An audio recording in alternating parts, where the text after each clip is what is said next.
c'est Madara du 6-6 comme d'hab.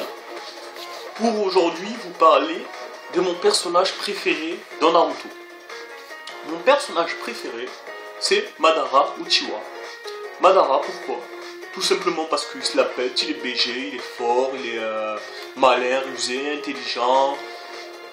Comme moi quoi, j'ai envie de te dire. Sauf que lui, c'est un bout de papier. Tu vois, c'est un dessin. Moi, je suis réel, je suis mieux quand même, tu vois. Mais bon, on va pas parler de moi aujourd'hui, on parle de Madara Uchiwa, pas du 6-6. Madara Uchiwa, ce personnage est intéressant car, déjà, il est super balèze. Il arrive sur un champ de guerre, il voit 200 soldats, 300, 400, 5000, s'en fiche. Il y va, il les défonce tous comme ça, avec quelques coups de patate. Il s'amuse parfois, tu vois, en les défonçant. Et ce qui est bien, c'est que il défonce même les personnages clés, les gars, Kakashi, Naruto, ancien Kage, nouveau Kage, je sais pas qui, je sais pas quoi, il les défonce tous. Et tu sais quoi? Avec le sourire. Et c'est pas comme s'il se battait parfois les yeux fermés. Et oui mon gars, les yeux fermés, il les défonce comme ça. Et c'est pas comme s'il trollait pas en plus, hein. Il troll tout, hein. Il se bat contre les 5 Kage, soi-disant les 5 meilleurs ninjas de leur village. Et qu'est-ce qu'il leur fait? Il leur fait 5 clones à chacun. Là, les Kage disent « Oh mais c'est pas juste, tu es Madara Uchiwa quand même !» Et lui il leur répond « Ah mais c'est pas juste, vous êtes les 5 grands Kage quand même !» Et il les défonce, les yeux, enfin, sourire aux lèvres quoi, normal, tranquille. En s'amusant, il teste ses techniques des fois, tu vois. Il s'amuse, il les défonce comme ça et... Ensuite, bon, ça c'était son niveau de puissance, quoi. Ce que j'aime bien aussi dans ce personnage, c'est sa personnalité. Déjà, il a prévu, il était vieux, il pouvait plus bouger, je sais plus quel âge il avait, il était tout vieux, tout cassé. Il a prévu de se faire revivre plus tard dans le manga avec des astuces en manipulant les gens et tout ça. Là, tu vois, le mec, il est pas du même niveau, hein. Tu vois, les gens disent Shikamaru est intelligent dans Naruto, mais Madara, il prévoit sa mort pour se faire revivre, le mec. Attends, c'est pas un truc de fou, ça. Il se fait revivre plus tard en manipulant les gens et tout ça, quoi. Et ce que j'aime bien, du coup, c'est sa personnalité, ce que je disais, donc.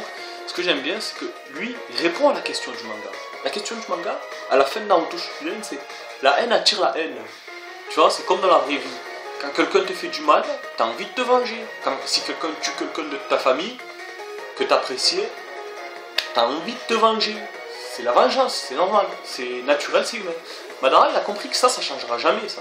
Ça, c'est naturel et ça restera chez tout le monde. Il a compris ça, ce que les autres personnages de Naruto ne comprennent pas. Il comprend ça, et donc il se dit, je vais me débrouiller pour trouver une solution à ce problème.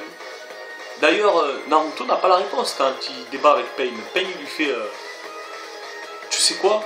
Ma famille, mes amis, mes frères d'armes sont morts au combat. Enfin, sont morts contre ton peuple ninja. Pourquoi moi je n'aurais pas le droit de tuer ceux que tu apprécies le plus et te voir souffrir comme je souffre moi? Et là, Naruto, et sans voix et bouche, il n'a pas de réponse, tu vois le mec? Il lui fait tu sais quoi? Je te promets que je réglerai le problème. Et ainsi, Pain se suicide pour soigner tout son village. Non mais ça c'est n'importe quoi. Mais bon, ça c'est dans Naruto, c'est n'importe quoi. C'est comme la mort de Madara, c'est n'importe quoi. Je suis désolé mais attends, Madara c'était clairement le boss de fin. Pour moi c'était le boss de fin. Tu sais, il défonce tout le monde et tout. L'auteur a pas trouvé de solution pour le tuer. Alors qu'est-ce qu'il fait? Il fait sortir un elfe mystique de son corps. L'elfe sort de son corps, Madara meurt. Wesh. Ça c'était la fin de Madara, c'est comme ça qu'il meurt. Un elfe sort de son corps et il meurt. Un Zetsu le trahit, je sais pas quoi, et il meurt. C'est nul. C'est nul. Auteur de Naruto, t'as fait n'importe quoi. Mais c'est pas grave, t'avais déjà fait beaucoup n'importe quoi juste avant. Heureusement que t'as créé le personnage Madara à Shippuden, ce qui m'a fait continuer de suivre le manga. Bref, je sais pas parler, mais ça on s'en fout. Alors voilà. Ce que je disais, c'est que Madara, lui, il répond à la question de la haine. Lui, il se débrouille pour trouver une solution, car il sait que les gens ne changeront jamais. Et donc la solution qu'il a trouvée, un peu grossière peut-être, mais c'est une solution. C'est de mettre tout le monde dans une illusion où la haine n'existe pas. Et tout le monde sera heureux. D'ailleurs, il y a des hors-séries de Naruto où il y a des personnages qui sont dans l'illusion de Madara et ils sont heureux. Eh oui. Et oui, il trouve la solution, la réponse. Mais bon, comme le manga s'appelle Naruto, c'est Naruto qui est obligé de gagner à la fin. Donc, Naruto, à la fin, il met des patates, des Rasengan à tout le monde et bon, il devient Hokage, il se marie avec je sais pas qui, il a des enfants, ils vécurent heureux. Voilà, c'est comme ça que ça se termine Naruto. Mais il n'y a pas la solution au problème que Madara avait trouvé. Et oui. Mais bon, comme c'est un manga, il faut que le gentil gagne et tout, c'est un peu une culture japonaise, je crois. Et bon, ça s'appelle Naruto, donc c'était obligé que c'était Naruto qui allait gagner. Mais voilà, je voulais parler de Madara Uchiwa, j'en ai parlé. Donc voilà, c'est le personnage qui m'intéresse le plus dans ce manga.